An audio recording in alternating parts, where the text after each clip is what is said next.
made me feel very much at home as they went leaning through the downtown streets. But so we appreciate that. Portland was very welcoming for them. Chris Obropta and Rosana and Silva, our colleagues, that as Patrick Crone had mentioned earlier, through our national urban extension work and as land-grant universities across the U.S. and extension programs across the U.S. are really starting to look at, to some extent, what the land-grant university did for agriculture. How do we start doing that for urban communities and urban issues? And that's sort of where the focus of some of this work has been. These two have been pretty innovative in their work, coming from a civil engineer background, I believe, and the ability to look at how do you build student training, student job opportunities, and then into working with community and finding that right balance in the role of the institution along with other private businesses and helping municipalities accomplish work. And I think that's what they're going to talk about. So with that, I will turn it over to Dr. Obropta. Thanks for having us. We appreciate this. Yeah, the cab drive was great. The guy was doing like 90, and there were like cars crashing the sides of the road. He's swerving around them. And we thought we were like in New York. We had to ask him, right spot, you know? It's kind of crazy. So I'm the extension specialist for water resources for Arms Cooperative Extension. I'm also a professor in the environmental science department where I teach environmental engineering. And I'm also the director of the New Jersey Water Resources Research Institute because I don't get 3 paychecks, it's one, and every time a job comes available, they seem to want to throw it to me. So I'm going to talk to you a little bit about our program at Rutgers and what we actually do. And Rosana's going to help me with that as we go along. This is our mission statement. Most of you guys work at university, you know that the mission statement has to have as many buzzwords in it as possible, right? So to identify and address community, right? Water resource issues using sustainable and practical science-based solutions. So what that means is my job is to run around the entire state of New Jersey and help people solve their water problems. That's it, right, in a nutshell. So it's exciting. It's a lot of fun. I've got 12 full-time staff who work for me. One of them is Rosana. I'll tell you a little bit how to fund that. In the summer, we employ between 10 to 25 full-time undergrad students in the program. Okay, so we'll talk a little bit more about that. The program was created in 2002. I was an environmental consultant for about 12 years. I got my PhD at night. Somebody at Rutgers told me to come interview for this job with Extension. I had lived in New Jersey all my life. I had no idea what cooperative extension was except 4-H. I went, I interviewed. They made me the job offer, and I thought to myself, is this for 6 months salary? Because this is kind of silly. This doesn't seem like enough money. So I wound up taking the job, and I've never regretted it. 15 years.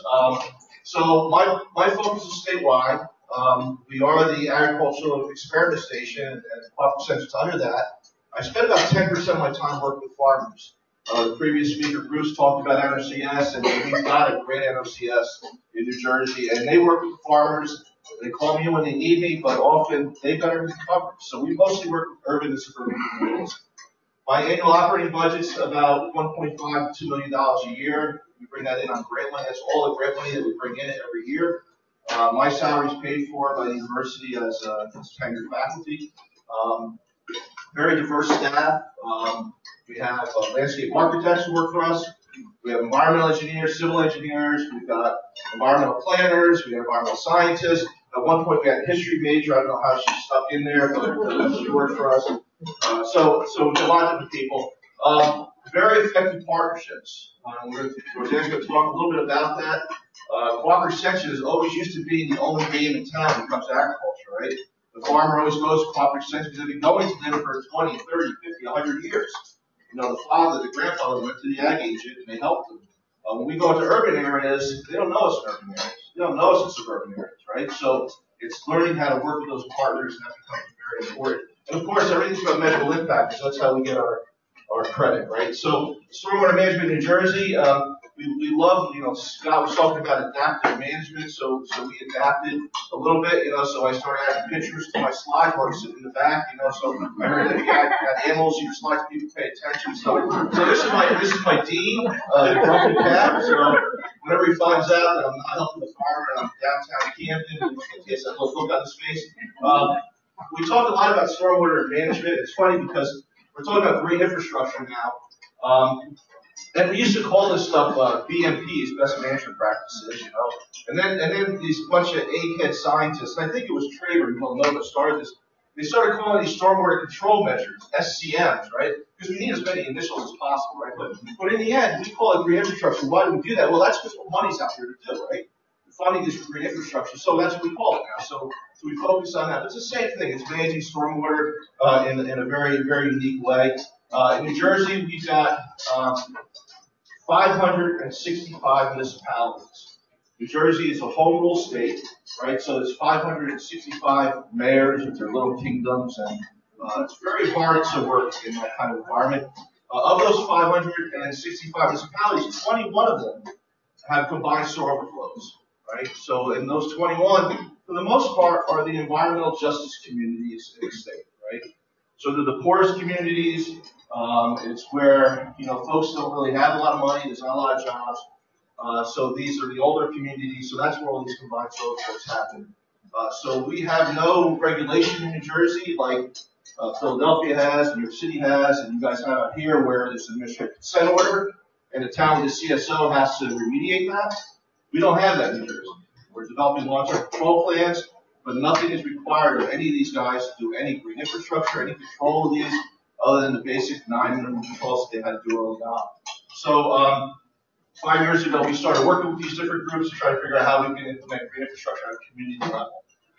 We also have these other municipalities. We've got these MS4 communities, municipal separate storm sewer system communities. They're also worried about stormwater issues, right? They've got a lot of localized flooding. We had this little storm, Hurricane Sandy, you might have heard about it, really devastated our state. So people are really thinking about, you know, what do we deal with stormwater and how do we deal with that? So we have different types of these MS4 permits. The 99 2B permits are the more rural communities in the state. We do have rural communities in New Jersey, not a lot of them, but we do have them. So that's what those are. New Jersey is the most densely populated state in the nation. Okay, so we've got more people basically on the postage stamp than any place else. You know, on average, our impervious cover for the entire state is 12.1%. Okay, so if you look at Tom Shaw's work, he says, you know, once you get beyond 10%, you have repaired waterways. Well, our entire state is beyond 10%. Okay, so we're working, trying to solve these problems. 90% of our waterways are impaired.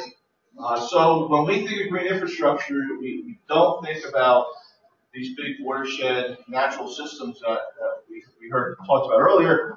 We think about going into developed areas where there is no stormwater management and retrofitting those areas with stormwater practices, right? So we used to call this low-impact development, but it's not low-impact development. Because low-impact development for us is we've got 20 acres of farmland and we're going to put houses on it. We can develop that the right way, in a low-impact development type way. Put the right type of BMP on that practice, the right type of green infrastructure, but we can design that way. When we go into Camden, we don't have the area to be able to put that green infrastructure practice. We have to adapt, we have to change it, play around with it, make sure it fits, and kind of do the best we can in those areas. So green infrastructure, you saw some great definitions up here, very complicated definitions. We're extension, we talk to a lot of people, so we tell people we're trying to capture, filter, absorb, and reuse stormwater at the source. And we're trying to really do this to kind of restore that natural water cycle. We often show them the natural water cycle that the kids learn about in 4th grade with the snowy mountains and the water running down the mountains into the streams. And they look at that and they know that's not New Jersey.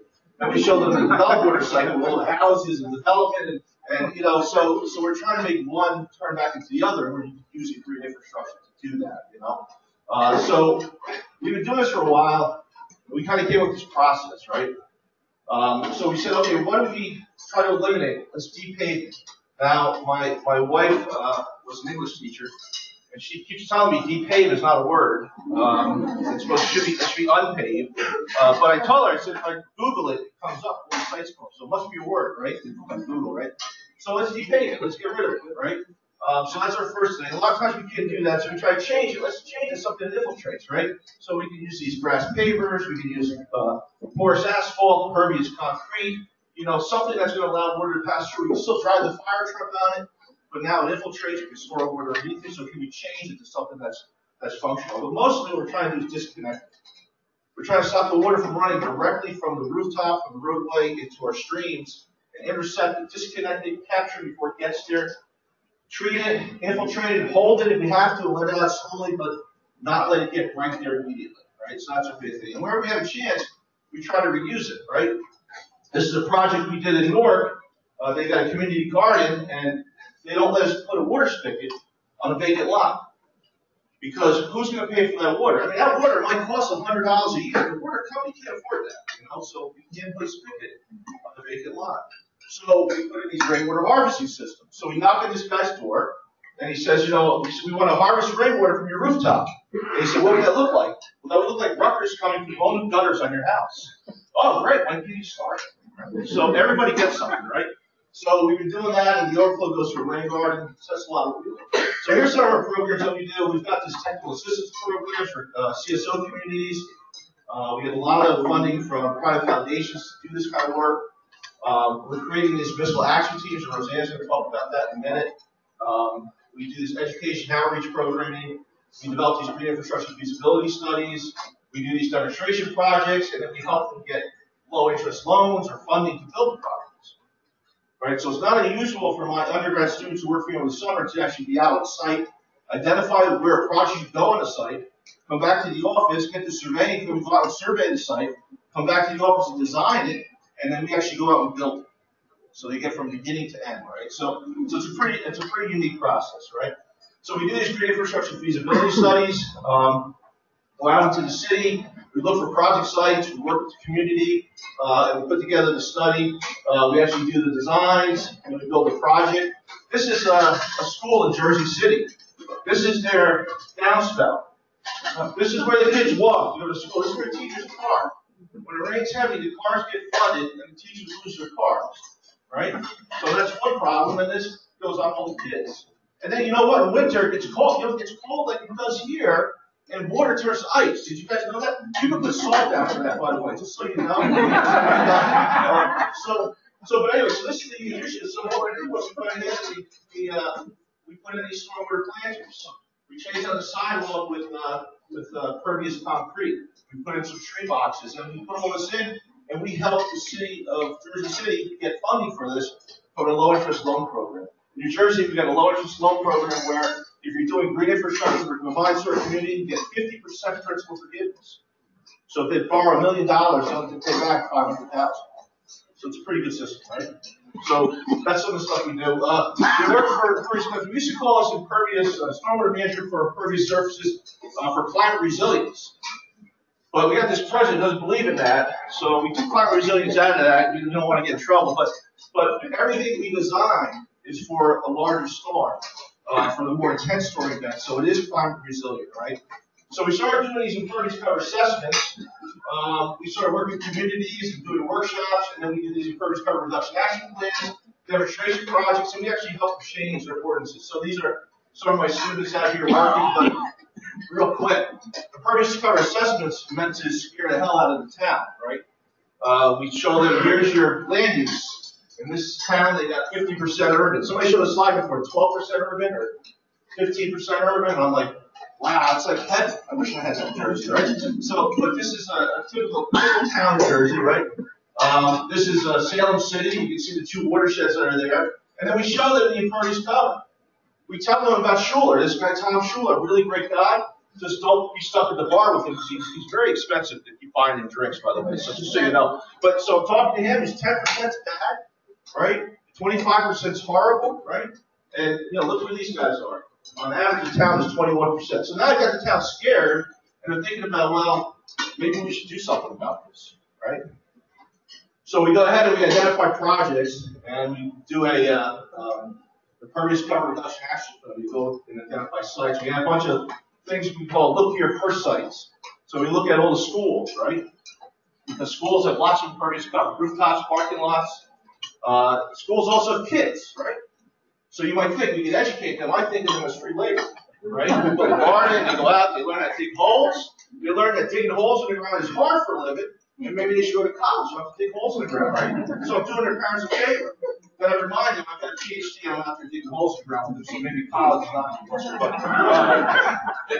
So we do schools, we do churches, right? Because God wants us to save the planet. I'm getting older, I want to get into heaven. So, so it's a great opportunity to get people in church to go out after family church instead of rushing to the donut shop to maybe stay and build a rain garden at the church, We do other things. We do municipal buildings are easy, right? These mayors want to get reelected and they want to look green. So, like right around July, you can start talking to them about, hey, what if we do something and make you look like a green mayor? Next thing you know, we're building a rain garden at the municipal. So we got all these different projects that we identified. What's interesting is we're big into abbreviations, right? So we do an impervious cover assessment. We call that the ICA. And we said, okay, what are we going to call this? And we said, well, we can't call it what it abbreviates out to, because that's eye crack. No one's going to fund that, right? So we call it the RAT, right? So that's one thing that we found out. As we're going along as engineers, we start thinking about these things in a different way. So for each project, we identify how much phosphorus, nitrogen, and total spent solids is running off the site. We identify how much our practices are going to recharge the groundwater, remove the sediment, reduce the peak flow. We have costs in here. And what's great about this is that the town gets this, and then a scout comes in the town and says, I want to do an Eagle Scout project. Hey, you know what? Why don't you go build this rain garden? Do a bake sale, do a car wash, do something, raise your own money, and build this rain garden. Right? Girl Scouts, same thing, Goldenwood project. There's these National Honor Societies. Have you seen these national kids? All your kids are probably young, smart kids, right? So National Honor Society, they have to have 60 hours of service by the end of May. And I know this because they called me on April 15th. So this is great. We got projects for them, right? So it becomes really nice, right? So we show this in the reduction action plan. So here's a site, and here's what it'll look like. The funny part of this, I'm an engineer. We'll produce these 24 by 36-inch sheets, engineering drawings, signed and sealed, beautiful drawings. As an engineer, I'm looking at it. Man, these guys are doing great work. It's a beautiful plans. And nobody cares about those. But then when you show this picture, right, you say, well, it looks like this. Now it's going to look like this. Oh, yeah. What are you showing me the plans for? Let's just go build this, right? So this is what sells the project, right? It's all about sales, So these are some of the projects that we've built over time. These are mostly communities, suburban communities. So a lot of rain garden projects. I mean, when I saw this picture, I yelled at the landscape architect. I said, you can't Photoshop the picture up. And I can't use that. I got to show the real picture. He said, that is the real picture. And they maybe I should go out and look at it because it looks beautiful, right? So this comes out to be really nice. We get a lot of this stuff is with local partners who are helping us with these projects. This project was done at a school, and the guy who donated a lot of the plants, his kids go to the school.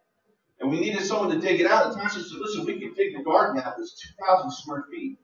And we only have this little backhoe. Well, the guy next to the school had this big track though. So he knocked on his door and said, "Can we borrow your track?" He said, "Yeah, sure, you guys can take it." And we drove it across the street and we dug out the garden with it. So this is kind of how things get done. It's all about relationships. It's all about people trusting you. And for some reason, people trust the university. I'm from Rutgers University, and they know, when I talk to them, they know our football team sucks. And I never lie about that. I say, yeah, our football team sucks, and we're never going to be any good. And it's, yeah, okay, good, so I trust you. You're not lying to me, right? So they trust us, right? So this is a rain garden we built at a deli. This is Rat's Deli. The reason we built that there is because they had the best meatball Parmesan sandwiches in the whole neighborhood. So they called me there for a meeting one day, and they said, well, we're going to Rat's, we're going to go have a fire lunch. So I sit there at the deli. Next thing you know, I'm out here with surveying equipment, They totally convinced me to build this rain garden because he fed me this great meatball sandwich, So this is how things happen. Usually it's around food, So that's why we're taking a lot of salmon home with us, by the way. We do a lot of stuff with kids. We do a program called Stormwater Management in Schoolyard. Rosana does a lot of this. She goes into the schools. She's got her master's degree in science education. So goes to the school. We teach the kids about stormwater management. The kids help design the rain garden. And then we go out with them. We actually build a rain garden. The kids have a lot of fun with this, And then they go back and they tell their parents, right? And maybe their parents can learn something. That's how my old man learned about recycling, right? I was in middle school, came home, he's mowing the lawn, he's drinking his Miller beer in his little can. And he goes to throw it in the garbage. He goes, "Oh, no, Dad, we should recycle." And whether he wanted to recycle or not, he put an empty garbage can next to his shed and he threw all his empties in there. So once my mom knew how much beer he drank, he got big trouble. But that's the only way to recycle, whether you believe it or not. So there's a lot of times where we send these kids home with homework assignments. We talk to their parents, look at their house, figure out where they might be able to put a rain garden in their house. So our funding sources, we used to get about 85% of our money originally from the state, but then we figured we should diversify. We had this governor, you might know him, Chris Christie, right? He's not a big fan of the environment. So we said, you know what, we've got to diversify our funding. So we started getting more foundation funding. About 38% of our funding now is from the foundations. We get a little bit of money from the university, not a lot. These are some of the places that we fund. A lot of the utility authorities fund us. The Passaic Valley Sewage Commission is the biggest utility authority. They do sewers for their combined sewer communities. They have 8 of them, but they service 48 towns. And the reason they called us and asked us to partner with them was because the governor was going after them for some sort of illegal doings. So I thought, if we partner with the university, it might make us look good. So, hey, we'll get in any way we can, right? So we got in there. We've been working with them for 6 years. And they give us about $120,000 a year to do great infrastructure in those towns and do plans in those towns. It's been a great relationship. The Silva Foundation is out of New York City. They were interested in urban stormwater, urban water use. They're very interested in CSO issues. Your universities have foundation guys. Have you met your foundation guys? Because we have a Rutgers Foundation, and the guy comes over for a meeting, and he's telling all the stuff we do. He's, this stuff's great. What do you want to do? Just get me in a room with the people from CERDA, and I'll guarantee we'll come home with money. And he's like, yeah, sure. So we get a meeting with them. We're walking to the meeting, and he said, listen, if they give you 20 minutes, that's a lot from the foundation. Walking in the meeting with a woman who's in charge of the water, who used to know her from a different foundation, comes up, she hugs me. An hour and a half later, she asks us for 3 proposals, right? That was a Friday. Following Wednesday, they call us up and say, if you can get something in by the end of the day, we'll give you $500,000. So this is how things happen. It's just going in with a good idea and not being afraid to ask, A lot of townships give us money too. There's problems, a lot of issues there. So that's a lot of our money comes from. The process is really simple. We develop these green infrastructure feasibility studies. We develop these municipal action teams that work with the towns and create that community engagement. We work on doing site investigations. We had a company called, I might have heard of Tetra Tech. You heard of this company? Well, they were going to do work in Camden. I was on the phone with the guy because we were already doing work in Camden. He said, oh, yeah, we're going to do this feasibility study. I said, okay, when are you guys going to come out? We'll show you around the sites. Well, we're not coming out there. We're in Oregon. You're in Oregon. How are you going to see the sites in Camden if you're in Oregon? Oh, we'll do it all digitally. I said, okay, that's going to work out really well. So it did, obviously, right? You have to go. You have to meet the people. You have to talk to them, on the ground. You have to say, hey, we're here. We went to Camden the first time. They said, we know Rutgers. You guys come here and study us all the time. We're not your test subjects. Are you going to come here and do something? Great, but we don't want you to study this anymore. You guys were here last year. Landscape architect department showed up, did the whole street design. Community got all community engaged. On May 5th, they're all gone. Where are they? It's just going to get built? Well, no, the grades got submitted. They're done. It's a student project. So we're not that. We're not those guys. So we started doing a green infrastructure feasibility study. The first thing we do is we identify a problem and put it in the ground immediately. As soon as they see a shovel go in the ground, they say, okay, these guys need business, right? So apparently I can design stuff at Rutgers and use my engineering license to seal the plans. I'm not sure what the liability is. I've never really wanted to ask, but okay. And then we help people get funding, and we do a lot of educational stuff. So Rosana's going to talk to you about municipal action teams and why they're such a cool thing.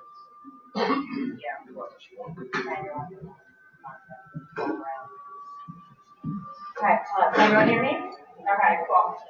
So a lot of the work that I do around state New Jersey is developing these, we call municipal action teams. My core view is really looking at the urban communities in our state. So much of North Jersey is kind of where you'll find me most of the weeks. So what is a municipal action team? So basically, we are trying to create collaborative groups. We're bringing in representatives from the municipality and the different departments, not just one department. We realize we definitely need a touch point within the different departments of the municipality to be involved. We're looking at residents, nonprofits, community groups, neighborhood associations, and bringing them together on a common agenda, focusing on green infrastructure. So I'm going to talk about the collective impact And Scott stole my thunder. So what I do want to talk about, though, is specific roles that are played in a collective impact from a municipal action team. So as extension and from the water research program, my role kind of varies in different teams. We are, for the most part, the technical assistance partner of that group. We sometimes help lead that group, but we realize we definitely need that local champion. We need to have some kind of visionary leader within the municipality. It can be at the city level, it can be a local resident. That person does not matter. It just needs to be a person and or an organization that will help drive the strategic mission of that group. Researchers are also extremely important in our municipal action teams. We don't see them often at our table, but we are often called by them, asking, hey, can we partner with your municipal action team? You already have a core group of people that are constantly meeting, we have constant communication going on, so can we work with you to develop this research project that we want? Well, then we invite them to a meeting, and we talk about, okay, what are you going to do, and how's that going to benefit us, right? We're looking at that shared measurement, the reinforcing activities of that group. So that communication and that dialogue needs to happen. And the same goes for municipal representatives. It's important that their residents and community groups are aware of what's going on, the issues and challenges they're faced, but also recognizing that we're trying to build trust and we're trying to move the infrastructure into the forefront of a community that has a number of issues between poverty, crime, education, green infrastructure, and stormwater management. Very low on that list. So we'll go through just two case studies. I'll start with Camden Smart, which was one of the first municipal action teams that the Water Resources Program developed back in 2010. This is Andy Cricken, the Executive Director of the Camden County Municipal Utilities Authority that sits within the city of Camden. And he is our inspirational leader. He is the person who called out Chris and said, well, we have Rutgers Camden campus here, but, why isn't an extension working in Camden? So that forced Chris's hand to come into Camden and do something about it, right? So we started meeting, just a really quick overview to set the stage on the city of Camden. It's located right across from Philly, with the Delaware River just running past it. In the early 20th century, RCA Victor, New York Shipbuilding Corporation, huge development and industry happening in Camden. Today, a lot of vacancy. There's several institutions within Camden. We're seeing now development and new headquarters being brought back into Camden. But you probably know Camden for its poverty, its crime, usually the top 3 in the nation. Yeah, that's great. In 2012, we were Camden was number 1 in poverty. Really excited about that. We've gotten better. So Camden actually has 2 Superfund sites, over 100 known contaminated sites, and then these yellow and dark red maroon colors are just the vacancy parcels within the city, just to give you guys an idea. And Camden struggles with stormwater.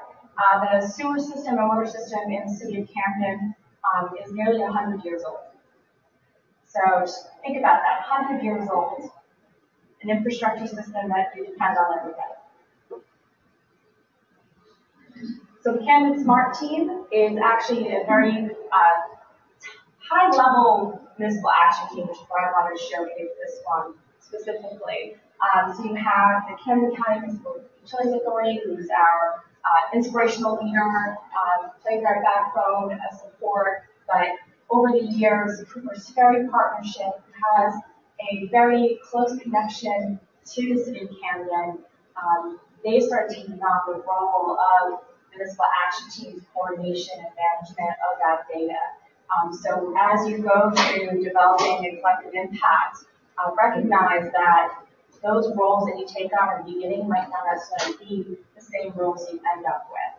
That you definitely have to be meaningful and flexible based on the needs of the community as you proceed.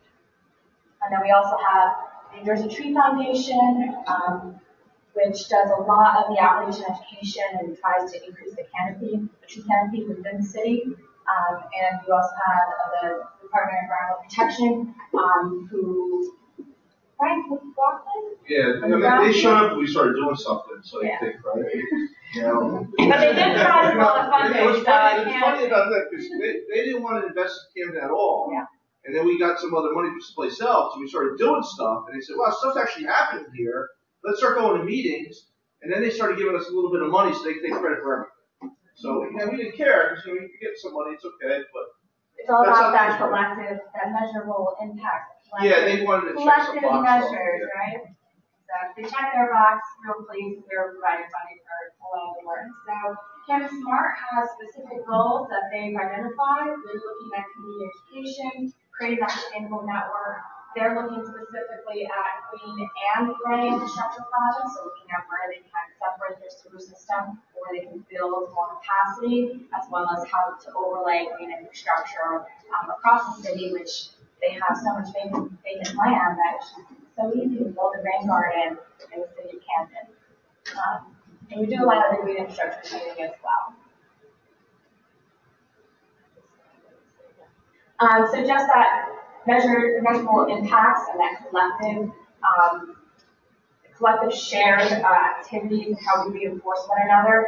I mean, basically, from 2011 to about 2015, the city of Camden and the Camden Smart team has been able to remove about 11 million gallons of stormwater a year from its sewer system, utilizing gray and green infrastructure initiatives.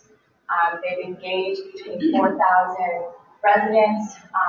Because it's a very small group, they really rely on partnerships that they create with local residents and other neighborhood associations across the city. It's extremely important for them to have that connection with the group, with the individual organizations to be able to claim their success across the city. And these are some of the projects that you'll see in Camden. A lot of tree plantings, rain gardens at schools and community, visible community sites. We do a lot of rainwater harvesting systems and different lots that have community gardens and active community gardens. Camden also, with a very large project, they lighted the stream just last year. And here's our mayor, Red, from the city of Camden, working with students in community garden. So we do a lot of work around Camden. Now the other case study I want to talk about is Newark DIG, which is one that I started back in 2013. So really, that's grown support, or our visionary engineer, this woman here, Stephanie Greenwood. She worked as the Office of Sustainability Manager at the time. She's no longer with the city, but she basically turned around and said, hey, we heard you're working with a nonprofit in the city, but why aren't you working with the city? We want to do this, and we want to do this at a larger scale, but we need your help. So we agreed. We started going around the city of Newark trying to find these partnerships. So real quick about Newark, two major water bodies, Save River and Newark Bay. We're the oldest cities in the country. In 2016, they celebrated the 350th year anniversary. Their sewer system is that old. They still have the original wooden, there's certain sections of the city that still have the original wooden sewers as well as brick sewers. So there's enormous issues with that, considering they're also the most densely populated city within our state. They're home to the Newark International Airport, one of the largest shipping-containing ports, and there's 7 major highways that pass through the city. We have about 4 Superfund sites in the city. Don't even know how many contaminated sites are in the city of Newark. This is the Impervious cover of the city of Newark. So tell me where I'm going to put a rain garden. So we obviously struggle with stormwater. These images, regular rainfall. Not a huge storm, this is not Hurricane Sandy. Hurricane Sandy was a lot worse. And we have issues with our storm and sewer systems. A lot of them are compacted. You can walk down a street, look at a catch basin, completely filled to the top. Some of them are even growing grass. Problem. So Newark DIG, as you can see, is very different in comparison to Camden Smart. We have a very large group of community, neighborhood associations and organizations that exist. For those of you guys that don't know Newark, Newark is extremely territorial. So if I'm in the east ward of Newark, Newark has 5 wards. If I'm in the east ward of Newark, I'm not crossing over to the north. I don't know what you're doing in the north ward, but you're not doing that here in the east ward. So, it's complicated. And to develop this municipal action team, it's about how Scott mentioned, it is so crucially important to build trust. I will say that as we established a team in 2013, it took me a year and a half to get some of these groups to talk to one another, start working together on projects that they're identifying how they can support one another to go ahead and not only implement projects, but do the research, getting more residents involved and engaged. And they have the primary goal of Newark DIG is really green infrastructure as the first line of defense for stormwater management. It's really their focus in everything and anything that the team does. Whether you're an individual organization or municipality, we're looking at how can we integrate infrastructure into everything that we do. So far. Any effects? So we have been, a very big focus of the group has been this connection to the residents. A lot of the residents aren't aware that they live in a combined sewer system community. They don't know that the puddles that are backed up on the side of the street may contain more than just rainwater, that it could be waste from your home, and your kids are crossing past it. So having these conversations is tough, and I'll tell you, we got a lot of backslash from the city of saying, hey, you shouldn't be using these door knockers to say dirty water. Newark doesn't have dirty water. Well, actually, let's think about context here. If I'm crossing the road and it's raining and we have a combined sewer overflow event, is the water not dirty? Do we not have a lead problem in the city as well? Yes. So it's a little of a gray area when you get into those conversations, but necessary. And we have that municipal action team set up that you can have those tough conversations, but still keep in mind that we have a very common agenda that we want to see green infrastructure.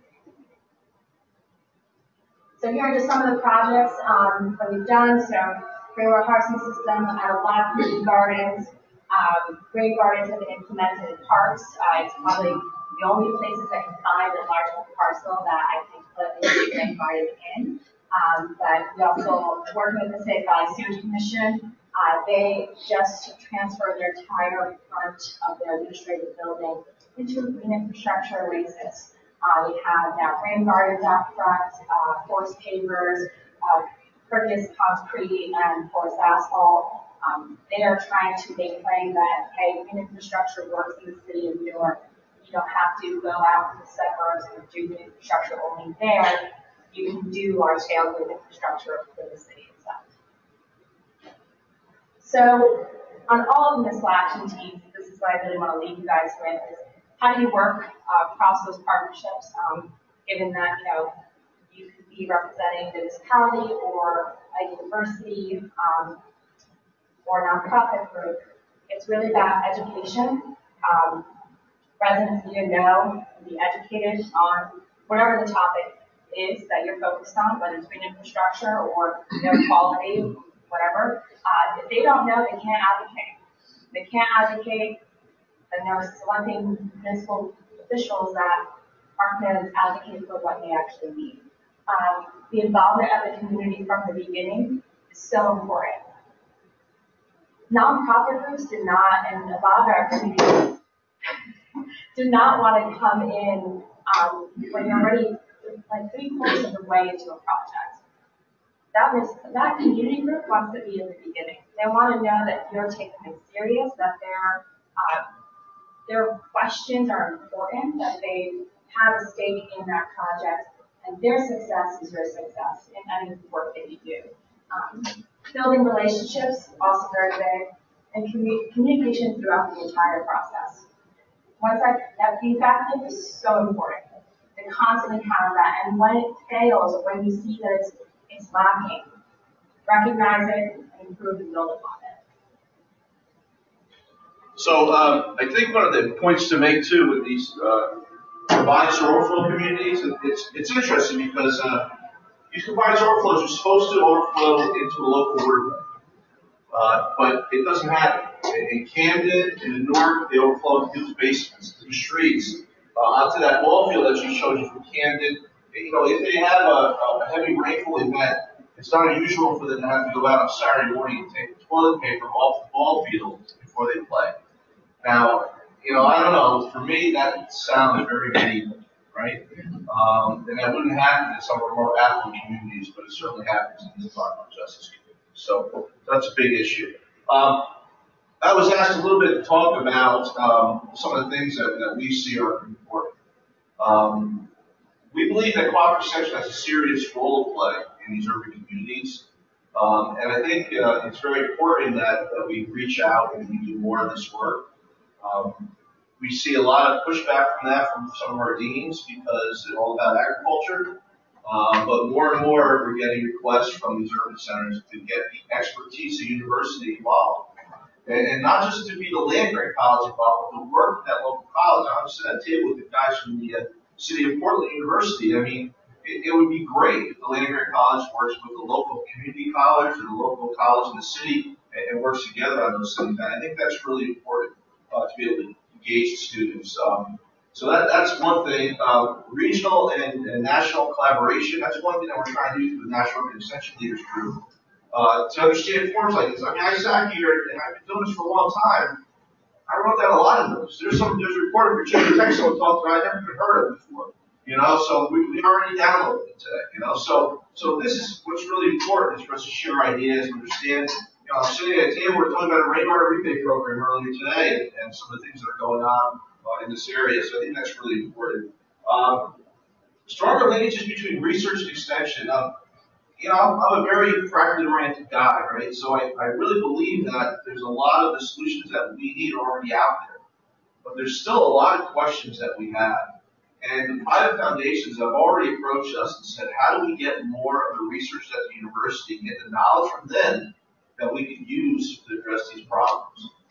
So we're seeing that already. But I know Boeing funds the Inquire funds part of the Washington State Stormwater Center. I had heard that from my foundation I'm working with in New York City. You know, and they said, you know, maybe we need to start working more on getting the foundations across the nation to come together and fund a more national and regional effort. So there's a lot of research items that we were talking about. The human dimension is one of them. You know, how do we get people to accept this? It took us a year and a half in Camden and a year and a half in Newark to get people to trust each other around the table. You know, how do you short circuit that and make that happen faster? You know, that's a huge question. The people are really pissed off in New York City because they're building these bioswales and the sidewalks, and no one's asking the people. They're coming out with pitchforks, they're all pissed off. It's not that they don't want the bioswale, but no one asked them. No one told them what it was, right? So that human dimension, understanding how the human component fits is really important. The economic impacts is always important because everyone wants to know what's this going to cost, what am I going to save, you know, and we do have some numbers on that, but we can always use more of that. That's really crucial. Ancillary benefits.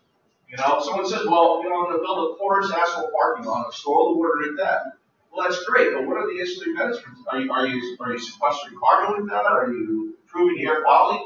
1 in 4 kids in Newark had asthma. 1 in 4, right? So how's that porous asphalt parking lot going to help them?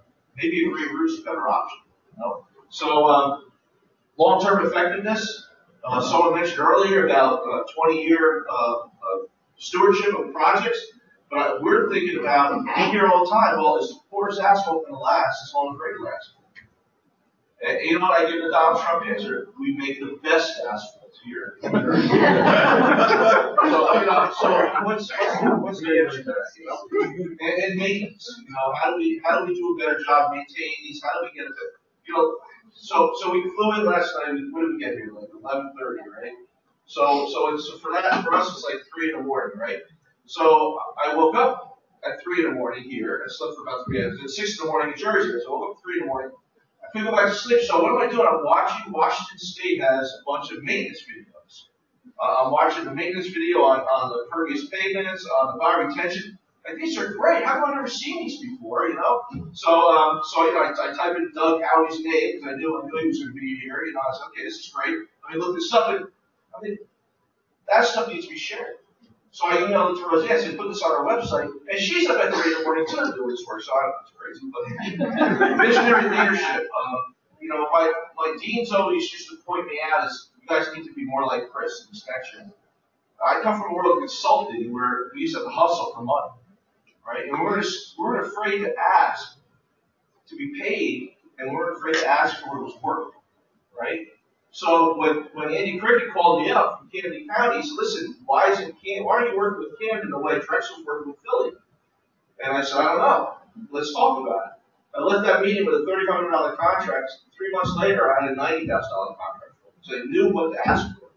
I wasn't scared to ask to be paid for our services, you know? And we get students involved in it. No, it's a great market. Because we get kids involved, and the kids are learning, and reduce costs. So having that leadership, being able to ask, you know, and know what to ask for. And you can't be afraid to partner. Somebody before said, you know, how do you deal with the leadership? You know, when you do this collective, collaborative, and the leadership is really the group itself, right? I mean, there's times when we go in and we provide some leadership, but ideally we want to empower other people to be the leaders, right? The local community people to be leaders, give them the resources they need to be successful. You know, so you have to be willing to partner with those people, be able to think about, you know, it's not all about, you know, you see a lot of these slides that we showed for Camden Smart and for Newark DIG. Our Rutgers logo is all over all that stuff. You know, our logo is the same size as everybody else, the same position, you know. You don't have to take all the credit. You know, our deans would love us to take all the credit. They do that in their annual reports, but it doesn't have to be like that for the public. So I think that's another big piece of it. So this is our contact information, and this is my last animal picture. So, any questions? Excellent. Thank you for having us.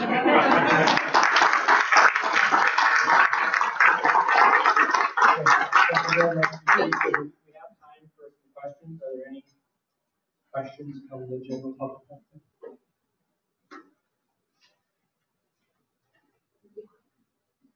So it's something you quantify the pollutants that you're managing. How do you do that? Okay, so the one thing we do have in New Jersey are TMDLs, right? So a lot of our waterways have TMDLs. When they calculate TMDLs, they use area loading coefficients for different land uses, right? So they say for, you know, 1.3 pounds of phosphorus per acre per year runs off this type of land use. So what we do is when we do our modeling of our stormwater practice or infrastructure practice, we figure out how much drainage area there is, how much pollution's in that water, and how much that water we're capturing. Most of our storms in New Jersey, 90% of our storm events come in storms that are less than an inch and a quarter. Right? So they ask us to design for that. But we believe that the climate is changing, and that inch and a quarter number isn't high enough. So we can't just arbitrarily pick a number. So instead, we designed for the 2-year storm, which is 3.3 inches of rain over 24 hours instead of an inch and a quarter rain over 2 hours. And we back it out, that comes out to be a smaller thunderstorm of about 2 inches instead of about an inch and a quarter. So we assume we're going to capture about 95% of the rainfall on that. A lot of times we're capturing rainfall, we're infiltrating it, and we're saying that entire pollutant load, that 95%, is not getting to the waterway. So we take credit for removing all that. Okay, if we're dealing with nitrate, that's a little different. Because nitrate goes right into the groundwater. We do have some watersheds where we're doing research on gravel wetlands and subsurface gravel wetlands and bioreactors for farms to try to remove nitrogen. So we're dealing with some of that issues too. But for the most part, we're looking at whatever the area loadings are.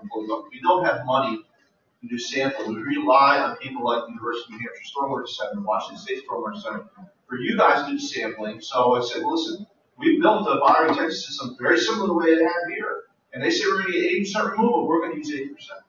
And we know that because this has been a peer-reviewed publication that's been published, and that's what we use. And no one argues that with us at all. You know, so they do want us to start monitoring some more of this stuff. And we said, okay, where's the money going to come from? Then they stop asking when we ask for money. So it's really good. Anybody else have a question? That's it. I have one question. Yeah. So you mentioned your involvement with students and especially working through the undergraduates. If you could just roughly touch on where do you get your students from and where have they gone on to as they move through? I don't think you hang on to them permanently. Well, okay, so I've got 12 full-time staff who work for me, and like 3 of them are kind of like more permanent employees. Most of my staff are like Rosana. She worked with me for a couple summers, and then we hire her as full-time staff. She gets to go to Rutgers. She gets a regular paycheck, 40-hour-a-week paycheck. But one of the benefits of being at Rutgers is you can take grad courses for free.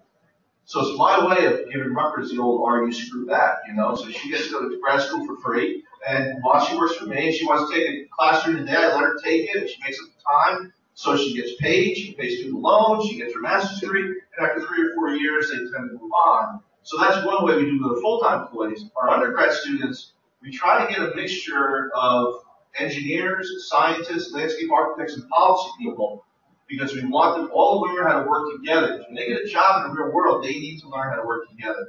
They're all learning the same thing. I'll have policy people doing AutoCAD drawings and designing things. And when they leave our employee, they get a job. They bring their engineering drawings, they bring the plan and ducks.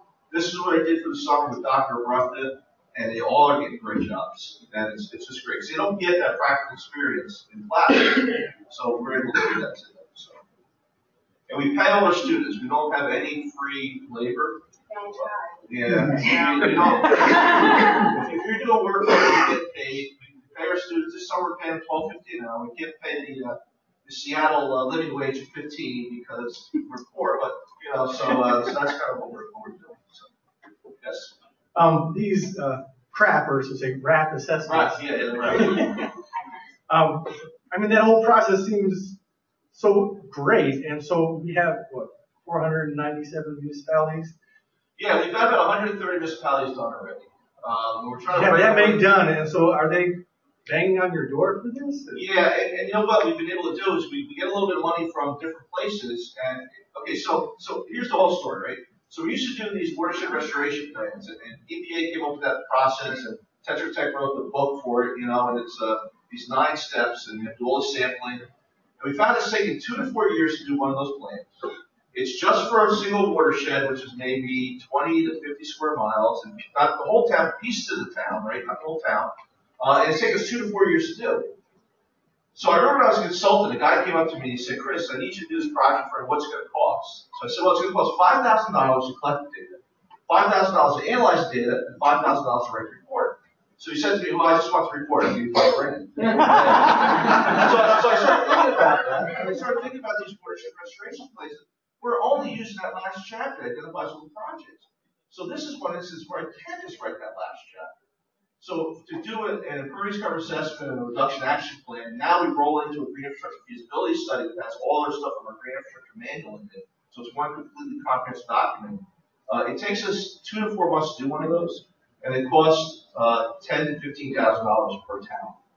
Okay, so we went from $200,000 to $400,000 for 2 to 4 years doing a big plan to $10,000 to $15,000 in 2 to 4 months.